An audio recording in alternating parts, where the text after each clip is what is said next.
Welcome to the Church of Rock Show, Episode 20, The Moody Blues, Days of Future Past. This episode of the podcast is brought to you by Audible.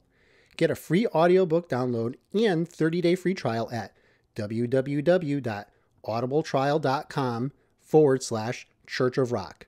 There are over 180,000 titles to choose from for your iPhone, Android, Kindle, or MP3 player. To download your free audiobook today, go to audibletrial.com/Church of Rock.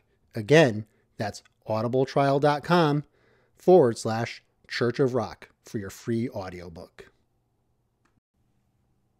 Hello, everybody. Welcome to the Church of Rock Show, a music history show by a fan for fans. I am your host, Dan Bukowski. Every week, I will dive deep into some of the most important, influential, and sometimes simply put, the albums that I have found to be enjoyable, interesting, and that have had a profound effect on my life. I will talk history, dissect lyrics, and the most enjoyable part, I will get into my personal journey with the album. Before we get into this week's episode, please consider visiting the show website at www.churchofrockshow.com. From there, go to the podcast section where each show will have its own page. I will be including some extras I find for each episode, such as rare videos and cool photos from the era for the album being discussed. For you, you can interact with others on the show's Facebook page at Church of Rock Show, where each episode will have a dedicated post where we can discuss the album and share our personal stories about the music. Also, I will be posting cool and interesting YouTube gems I come across spanning music's vast history. If you find something interesting, please share it with me, and I may use it for a future post. The Instagram page is at Church of Rock Show. Here I'll be sharing what I'm currently listening to and posting more cool photos from music's vast history. The show can also be followed on Twitter at Church of Rock 75. You can support the show by telling the music fan in your life about the show. Word of mouth goes a long way and would be greatly appreciated. If you like what you hear, consider leaving a 5-star review for the show on Apple Podcasts. We want to get this content out to as many people as possible, and those reviews go a long way with getting the show to the top of the directories. Also, hit the subscribe button to wherever you listen to your podcast to be sure you never miss an episode. Now, on to the show. Welcome to the 20th episode of the Church of Rock Show. This episode, I will be jumping into the Moody Blues' second studio album, Days of Future Past. The Moodies, though a young and fairly new band, were going through a transition in personnel, a change that would change the shape of the band for their entire career. Brought into the band were vocalist and guitarist Justin Hayward, along with bassist John Lodge. Prior to the Days, the Moodies had a real pop vibe to them, as referenced to their hit single Go Now, which is an excellent track in its own right, but the sound and vibe would just not have translated well to this project in my opinion. In 1967, the Moodies were in some significant debt to their record label Decca. Decca wanted the Moodies to create a sort of demonstration album showing their, and I put in quotes, doramic sound concept for their newly formed sub-label Darum. Decca was hoping to catch the ear of the pop market and wanted Days of Future Past to be that vehicle to set the wheels in motion. So what does a record label do when they want to capture the pop market? Have a rock band do a concept album of classical work. This work was to be identified as the New World Symphony by Dvorak. And at first glance, I'm thinking, how the hell does this make any sense? Kids in 1967 really weren't listening to much classical music, especially those who had a taste for the current rock, pop, and soul sounds. So why this? My view is classical was a genre that Decca was very familiar with, as this would have been their bread and butter at the time. Take a listen to some classical works on the Decca label from this era, and it can stand up pretty favorably to the audiophile darlings such as RCA's Living Stereo label and Mercury's Living Presence Records. Graham Edge of the Moody Blues, on working with Peter Knight, conductor of the London Festival Orchestra, who would be the classical ensemble playing on Days of Future Past, told in an interview with Goldmine magazine. He was a wonderful old guy, because we were asked to do a rock and roll version of Dvorak's New World Symphony, which is what they wanted us to do. Decca had this new dynamic sound system, which was basically stereo. They wanted to do a sort of yin and yang music, like gypsy strings, a brass band, rock and roll, and an orchestra, to show that the system and equipment can handle a wide range of different music. We had these songs written already for the stage show we were putting together. Decca had to feel that their expertise in capturing and mixing stereo sound for classical, they could more favorably transition to a rock record, which would be produced and would go in a slightly different direction. Days of Future Past was recorded at Decca Studios in West Hampstead, London, between May 9th and November 3rd, 1967. The Moodys went into a different direction totally, writing songs that would depict the day in the life of a working class man of that period. The Moodys and the London Festival Orchestra never actually played together on the album at all, except for a portion of Nights in White Satin. The Moodys did their sessions first, then passed their mixes to Peter Knight in order for the London Festival Orchestra to do their part to finish things off. It shouldn't be explained that easy because Knight and the LFO play a significant role on this album. I feel the Moodys are equal partners here. It could be argued that the LFO parts have a better chance of standing well on their own merit than do the Moody songs, even though the songs are great. I am not sure that they can stand well as they do playing with the LFO. Maybe this is just me talking about, but I find these songs to be less enjoyable live than on this album. This was something that was a perfect marriage at this moment, and with this collection of music. Another excerpt from Goldmine's interview done with Justin Hayward and Graham Edge. Please go to the show notes for this episode on churchofrockshow.com, as I will post a link to the full interview there. It's a really great read. Goldmine asks, what was the most difficult part in building the album? Justin Hayward, the most difficult thing was for Peter Knight, because the original idea was for us to play a version of Dvorak and for Peter to play the real Dvorak. In actual fact, the idea for turning it around came from Michael Decray Barclay, who used to do special projects for Decca. Take a quick royalty and bugger off. I had to give him credit for turning it around with Peter. We played Peter some of our songs just to be friendly, and he said, I feel it's better if you do your songs, and then I orchestrate the bits in between. So we recorded things very quickly in a series of three days of 3 or 4 sessions. If you look at the Moody's total time in the album, it's not that great. Graham Edge. We'd be in the studio. We'd put together 1, maybe 2 songs using 1/4-inch tape, send the tapes over to Peter, go to bed, get up, drive to a gig that night, play the gig, go back to the studio, etc. Peter did his music, leave us his ideas, etc. We'd record all night, go to bed at dawn. We saw him now and then, but we weren't really working together because we were on different times. Back to Justin Hayward. Peter orchestrated the pieces in between and did the orchestra live. They made a tape of Peter counting in bits of silence, and then he played to that count. It's quite bizarre the way that thing's done. The orchestra was recorded in 1 3-hour session, a run through and then 1 take. I was in the studio. I wasn't invited into the control room. Those are the days when the artists were certainly not invited into the control room for any opinion. But I was there for the Peter Knight session, and it was quite wonderful. And back to Graham Edge. Peter was a wonderful guy for taking the project on. He was very well established at the company, so he didn't have to do it. But he was a music man, and when we told him that, we said, yeah, I'd much rather do that than rehash Dvorak. So he did it. Bless him. As you can hear, Days of Future Past is a very experimental album. On top of that, there was pressure from Decca as they were using the album as a springboard to penetrate a very lucrative pop market. It could be argued that Days is a debut album of sorts for the Moodys, transitioning from a more R&B sound to a pretty psychedelic sound with hints of folk and more pop than driving hard rock or R&B.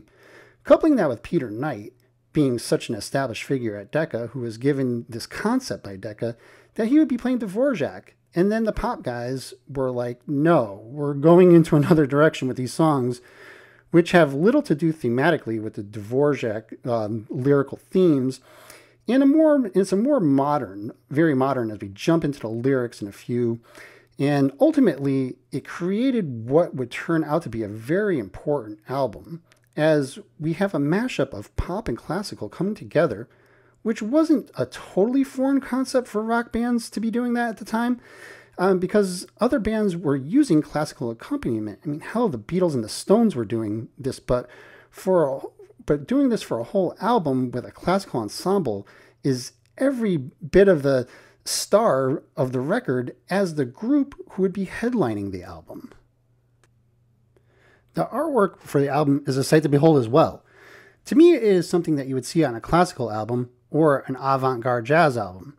I think it's cool and it's fitting for the album because why not experiment with the artwork if what is on the record is very experimental in its own right?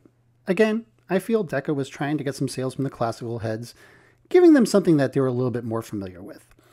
But Justin Hayward, on his view of the artwork, I find the artwork quite difficult to look at, to be quite honest, because there's so much going on. It was reduced in scale from David Ansey's original picture. He was just thrown this idea, and we met him at a pub, and we told him about our songs, and he knocked that out, and they used it. It was all very quick and cheap. I think after that, we realized the potential of sleeves, because a lot of other rock bands were doing it as well. We were very influenced at the time by a record called The Zodiac by a group of session musicians called The Cosmic Sounds, which was a wonderful record. And Holst the Planet Suites was something that turned us on too, in a stone juvenile way. Graham Edge, he also echoed that he felt that the sleeve was quite difficult to look at as well. And he said that they certainly turned that around on the next album. We were lucky enough to have a chance to make another album from that point on. Philip Travers, a staff artist at the art department at Decca, did our sleeves. When Decca found that they could actually sell LPs instead of singles, they went completely overboard on us and gave us the studio time. The chairman famously said to us, "I don't know what you're doing, boys. Just go on doing it, because people love it. It was fantastic." Once the record was played for the executives at Decca, they were not pleased. They were expecting their Dvorak, and they didn't get that. They agreed to release the record anyway, as they felt like it would sell well in America. And with this, I'm a bit perplexed with this, because it does not sound much like anything that was being created in America at the time. But the album was released on November 10th, 1967 in the UK, and a day later in the US. The album peaked at the number 27 position in the UK, but the story does not end there. The album gained a second wind in the US as it peaked at number 2 on the Billboard album charts on the heels of the single Nights in White Satin that also was re-released in 72, reached number 2 on the singles charts and peaked at number 9 on the UK singles charts as well. The story wraps up finally in 1978, over a decade later, when Days of Future Past was remixed due to tape deterioration of the masters. So if you have a copy of Days pressed after 1978 on vinyl, tape, or CD, you have the remix.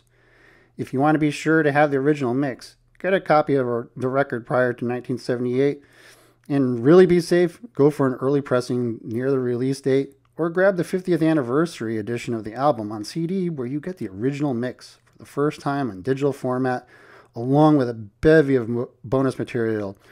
I promise you, you will not be disappointed. And don't seek out a mono copy of the album. They do exist, but it's just a full down of the stereo mix. There's no dedicated mono mix of the album. And this really makes sense, because why go into the studio and make a dedicated mono mix of an album that was supposed to be used as a stereo demonstration record? But please go to the show notes page on the Church of Rock show, as I list all the differences between the original mix and the remix of Days. That is a brief story and history of Days of Future Past. Now let's go ahead and jump into the tracks. Since we're dealing with an album with only 7 tracks, we're going to look at all of them. And we're going to start out with The Day Begins. And this starts with a really dramatic phased-in opening, and then gets into the piece strong with intense strings and horns, and quickly meanders into a sudden slow pace like the beginning of a day. As for most of us, the day does not start with us coming out of the gate strong, and it's like the section of the day begins would be an ideal sound for many of us to wake up, and that's including myself. The piece then transitioned to what could be best described as an overture, as the London Festival Orchestra, and we're just going to call them the LFO going forward, is playing excerpts from Dawn is a Feeling, Another Morning, Forever Afternoon, better known as Tuesday Afternoon, and Nights in White Satin.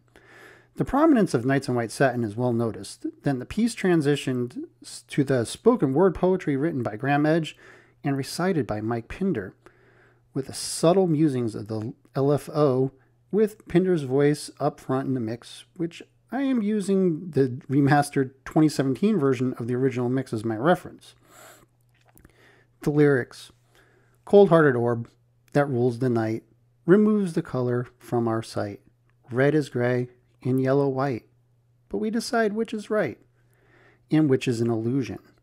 Pinprick holes in the colorless sky let insipid figures of light pass by. The mighty light of 10,000 suns challenges infinity and soon is gone.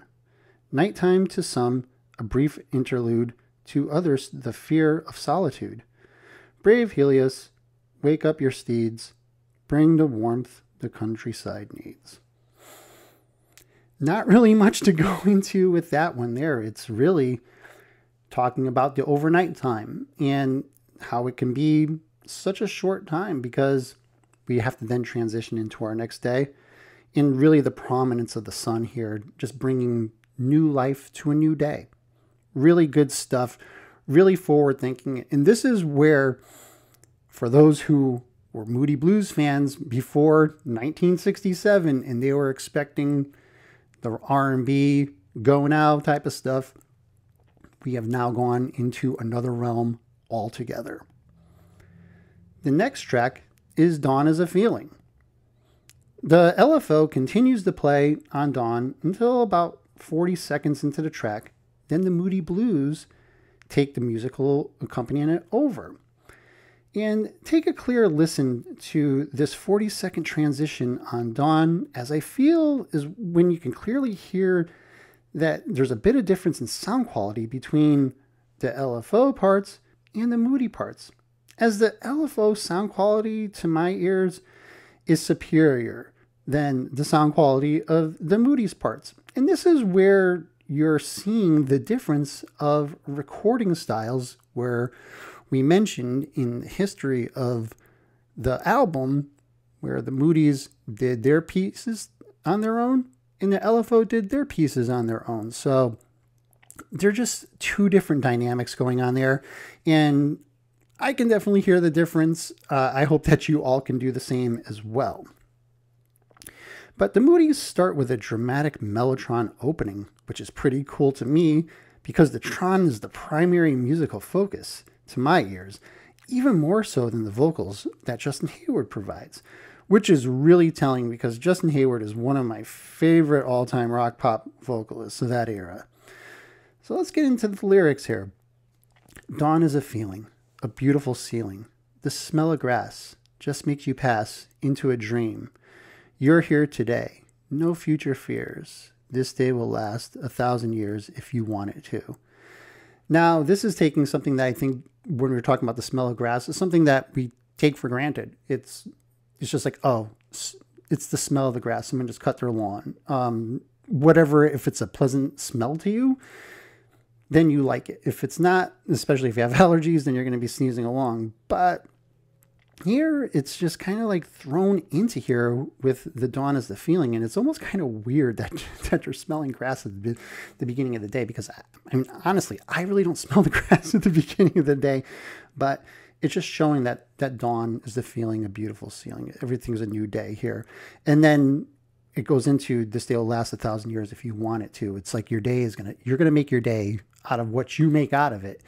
If you want to have it last a long time and really savor it, you can do that. If you wanted to have it go fast for whatever reason, you're kind of missing the boat, I think is what they're trying to say there. So what they're trying to really, I think, communicate here is make the most of all your days, savor every second, make it last a long time, and take it all in and get enjoyment out of it.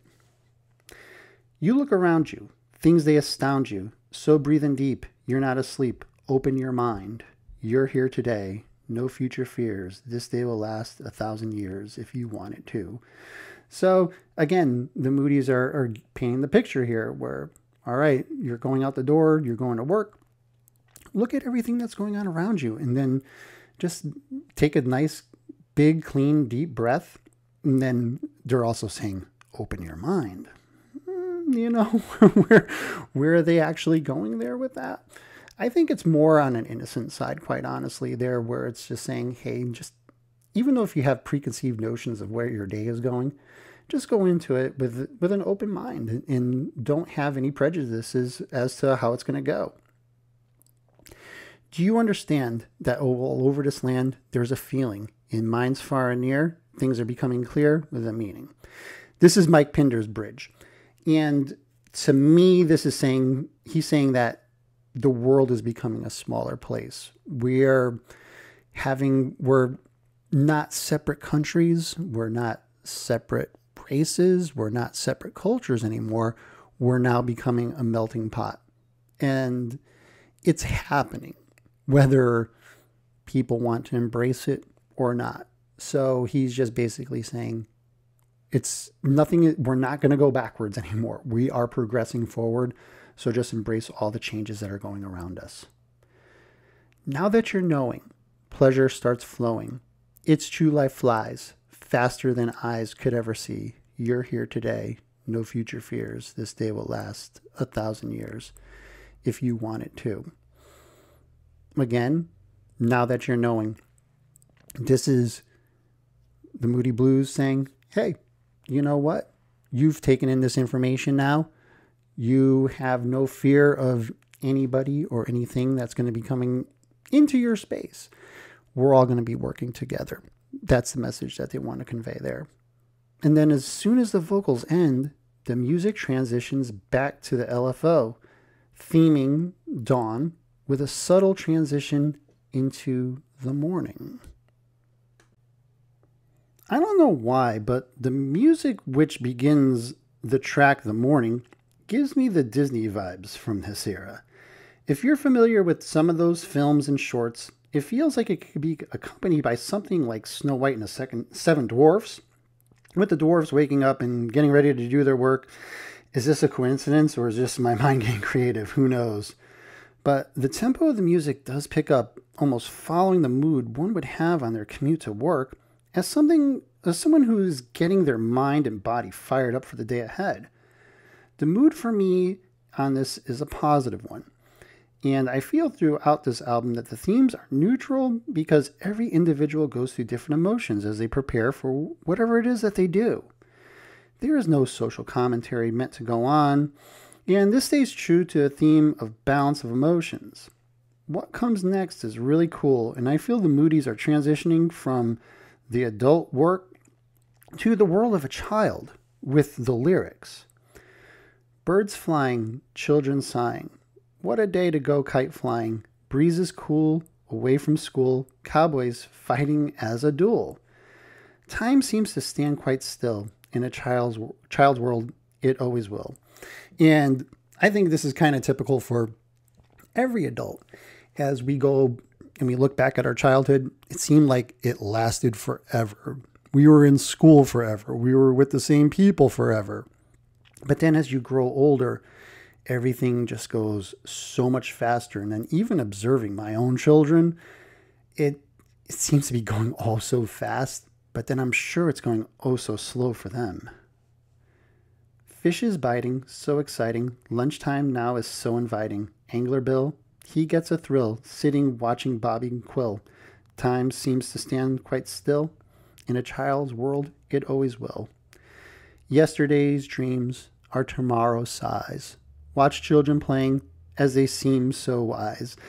And I think that's such a cool a cool phrase there. Watch children playing. They seem so wise. I think when we're kids, when we're playing, we seem to take things very seriously. I know I did. Everything always seemed to be a competition, and I always felt like, oh, I got the upper hand on everybody here, but it wasn't the case. We were just playing and having a good time.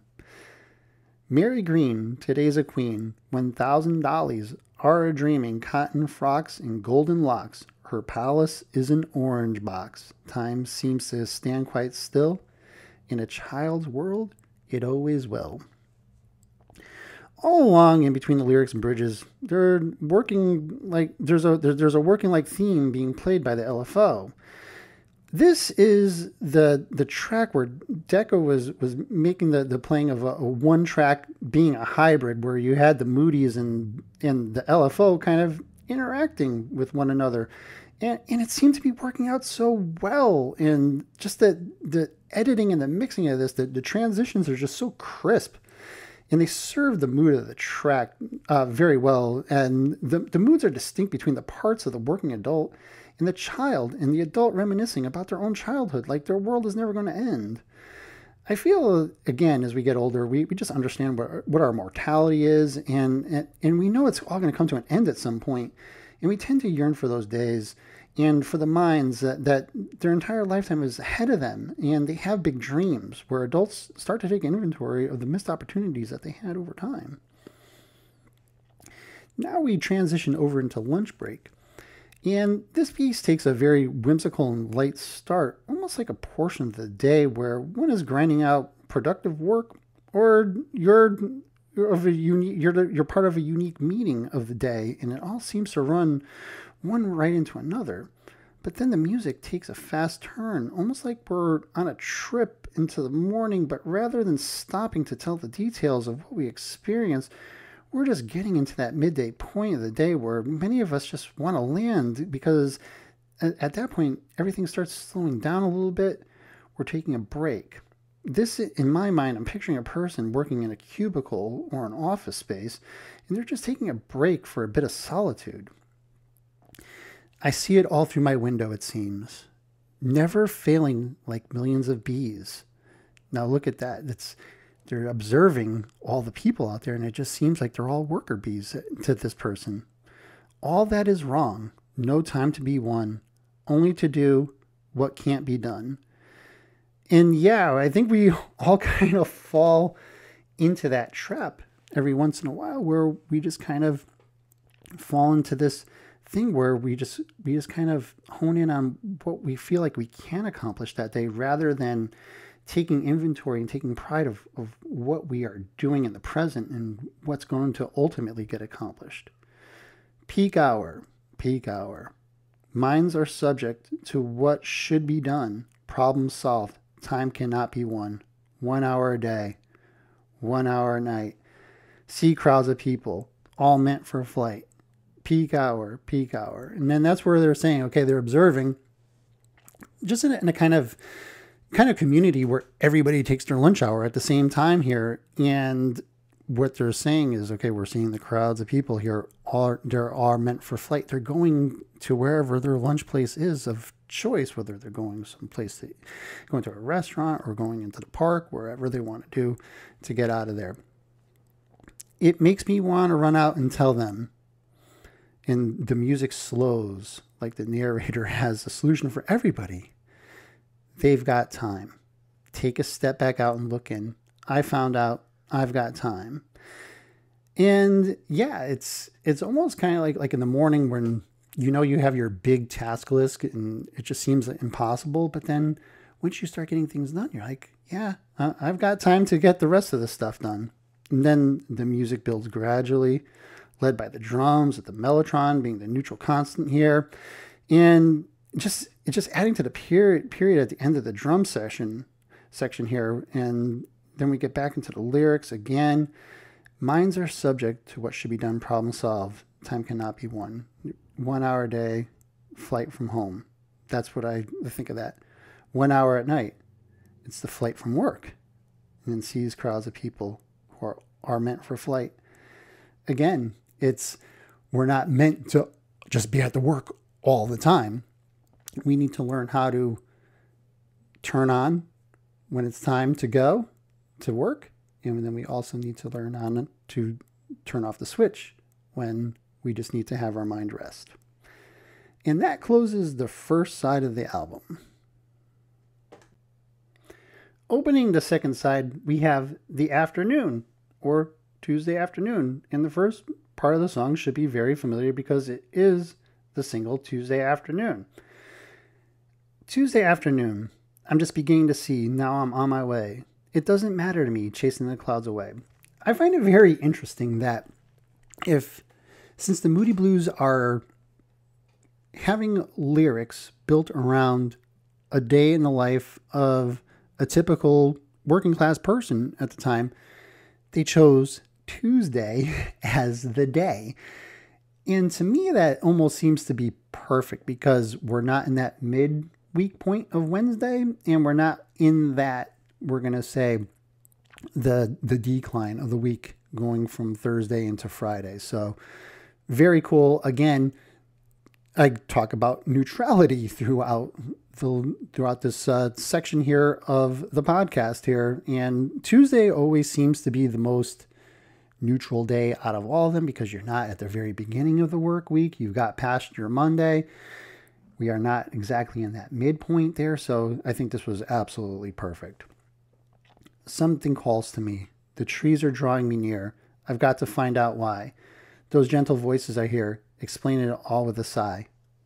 I'm looking at myself, reflections of my mind. It's just the kind of day to leave myself behind, so gently swaying through the fairyland of love. If you'll just come with me, you'll see the beauty of Tuesday Afternoon. Tuesday Afternoon. And I just don't even know, like, is this the Moody Blues talking about the worker saying, okay, this is the type of life that's really not for me, being in the hustle and bustle when it seems to be city working life, that they really have a yearning to go back to the countryside, or even going there to retire, or maybe even doing something else with their life out there. So it almost is it saying, I'm looking at myself, reflections of my mind. This is definitely the narrator thinking to himself. And then it goes back and it's almost like a poem when you really look at it, because it goes back right to the beginning of Tuesday Afternoon. I'm just beginning to see, now I'm on my way. It doesn't matter to me, chasing the clouds away. Something calls to me. The trees are drawing me near. I've got to find out why. Those gentle voices I hear explain it all with a sigh. Absolutely beautiful stuff. As you can see, there's definitely a poetic theme going on here throughout this album here, even with the songs. And then the song transitions into a second piece of the afternoon, which is Time to Get Away, which is bridged by, from what I hear, is a teasing of Nights in White Satin. What am I saying by teasing? There is something generally from a jam band scene where the live shows were they're just wide open spaces at the time, where long jams are the norm, and the bands go by a lot of feel. And there are many times when one instrumentalist goes off into another land and says and teases a small portion of another song, and within the song that they're playing, that is what is happening here, and it works perfectly within the concept album format, because it makes sense.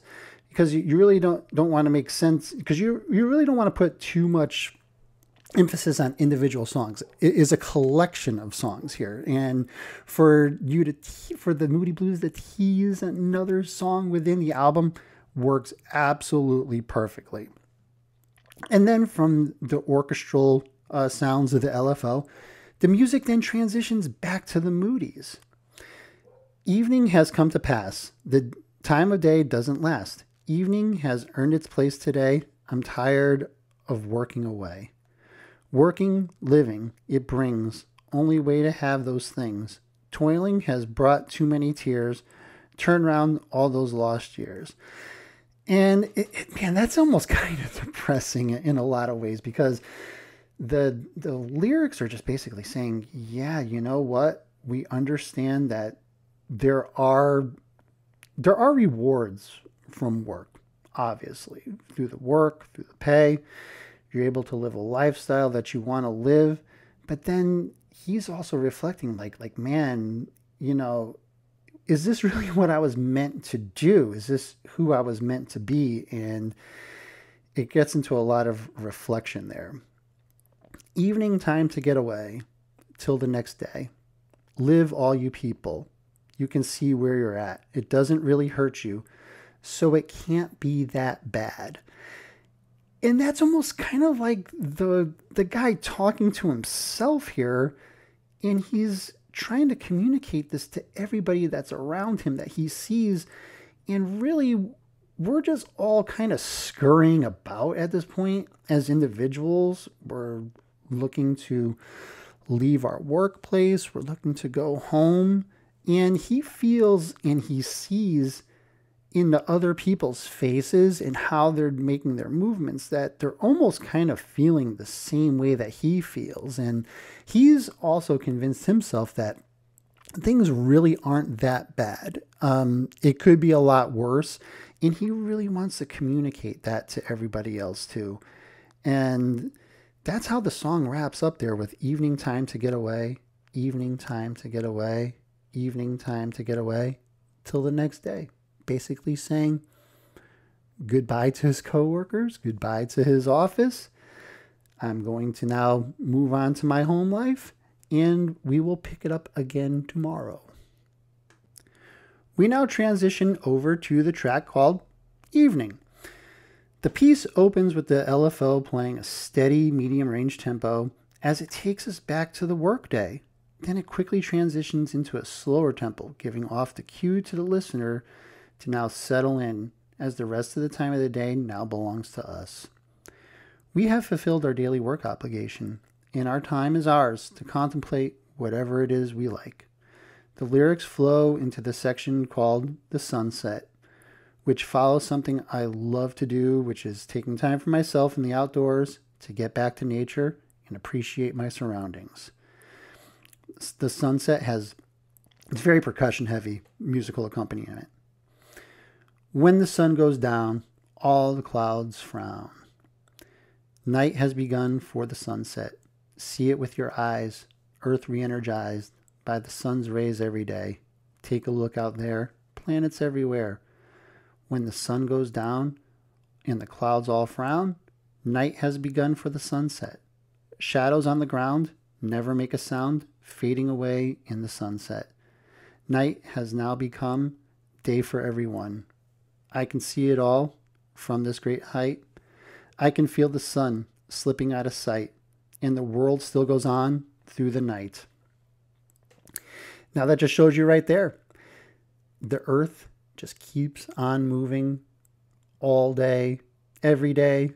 We're not the center of the universe. Where we are located is not the center of the universe. We're all transitioning in different parts of the world to different parts of our day. And at this point here, it just keeps it all very simple and keeps it all in perspective. Now comes in the bridge played by the LFO, which I feel to be dramatic music, where it goes into a dreamlike state, which quickly the music is transitioned back to the Moody's with a moderate tempo piano prominently in the mix, jumping into the twilight time section of the evening. Twilight time to dream a while in veils of deepening gloom, as fantasy strides over colorful skies before disappearing from view. In twilight time, dream with me a while. A nightingale plays a dark mellow phrase of notes that are rich and so true. An aerial display by Firefly Brigade, dancing to tunes no one knew.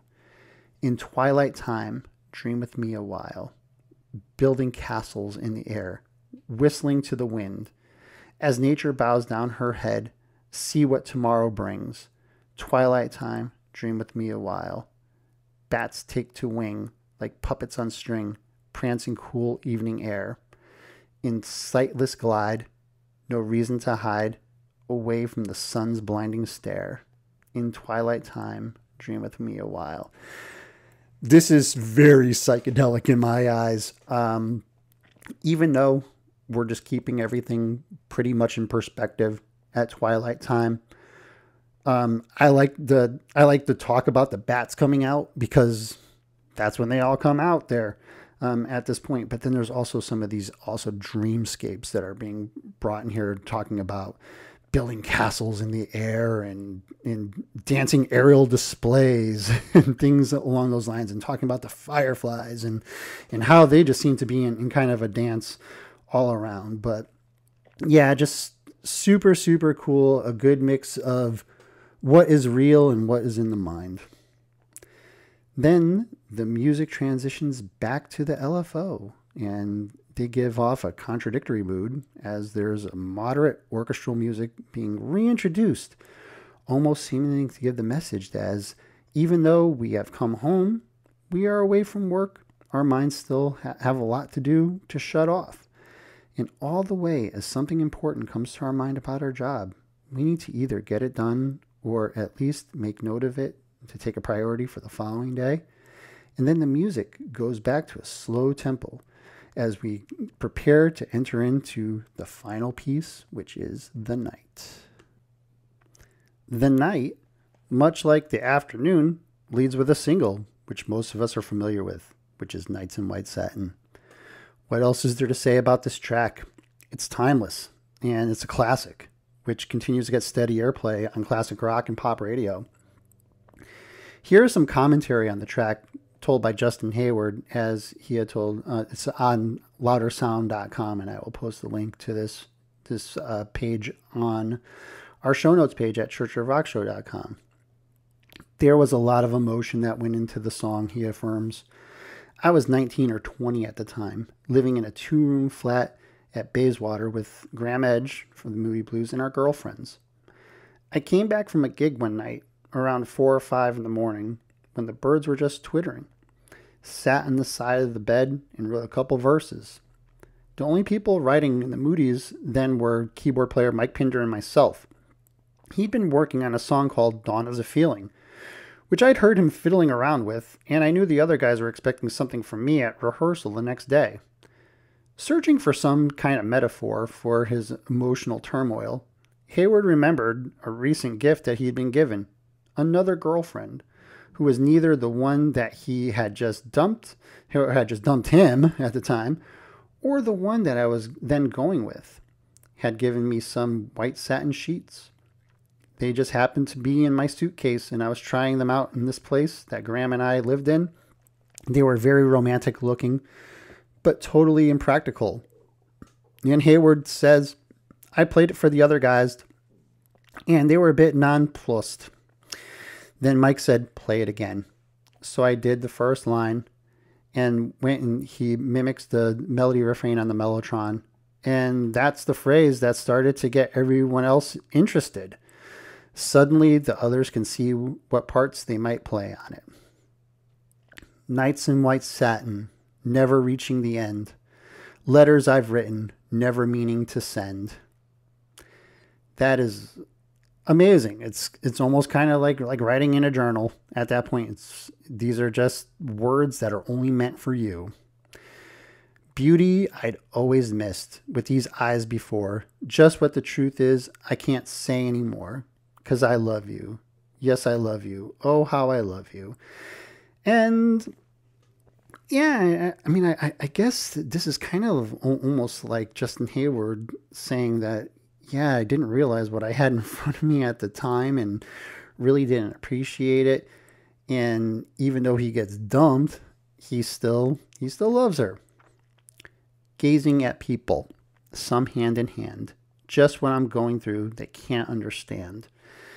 See, and that's kind of almost like when somebody is going through a breakup and they see other people who are happy, or even some people who are yearning to be in a relationship, and they see others that are in a relationship, and especially those who've been in a relationship for a long time, you kind of tend to forget what that feeling is like, and he just kind of knows that they're just not understanding what he's going through. Some try to tell me thoughts they cannot defend. Just what you want to be, you will be in the end. And that's almost kind of like the most optimistic lyric on the whole album there. Just what you want to be, you will be in the end. And that's almost kind of, in a way, I would say, it's kind of reassuring that what you want to be, You'll eventually get there. It may take some time, but you'll eventually get there. And I love you. Yes, I love you. Oh, how I love you. And then it goes back. Nights in white satin, never reaching the end. Letters I've written, never meaning to send. Beauty I've always missed, with these eyes before. Just what the truth is, I can't say anymore. 'Cause I love you. Yes, I love you. Again, it's another poem. It really is. You're starting with what you had there at the beginning, and then it comes back in the end. It's just absolutely amazing stuff. You really, and I think that I'm even guilty of this, just don't even realize what's going on with these lyrics when you're listening to a song until you're really, really looking at the lyrics, when you're really, really listening to these songs over and over again. You're like, oh, damn, that is a piece of poetry that can stand on its own, even without the music. And then the song then transitions to the next section, which is the lament, which is spoken word by Mike Pinder. And again, this is very poetic behind words, which we have the spoken word being the bookend of the entire album. The whole album is a poem. They all go together. Breathe deep, the gathering gloom. Watch lights fade from every room. Bedsitter people look back and lament. Another day's useless energy is spent. Impassioned lovers wrestle as one. Lovely man cries for love and has none. New mother picks up and suckles her son. Senior citizens wish they were young. Cold-hearted orb that rules the night removes the colors from our sight. Red is gray and yellow white, but we decide which is right and which is an illusion. And then it just dramatically, boom, just ends. It's a beautiful reprise to everything we heard throughout the album thematically. And in some ways, the lament could be considered the underture for the album, especially with the cold-hearted orb section. Those are the lyrics. Now we're going to get into my story with the album. This was not one of those albums I was exposed to at an early age. However, I was familiar with the singles, Nights in White Satin and Tuesday Afternoon, as those songs were in rotation on classic rock and oldies radio where I lived in Connecticut. I did not get this album until I was in college, and there was no one who influenced me or recommended me to buy it.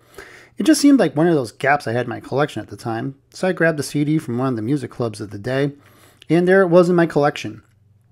I mostly was into the album as one of those nighttime chill-out albums, as the music was pleasing.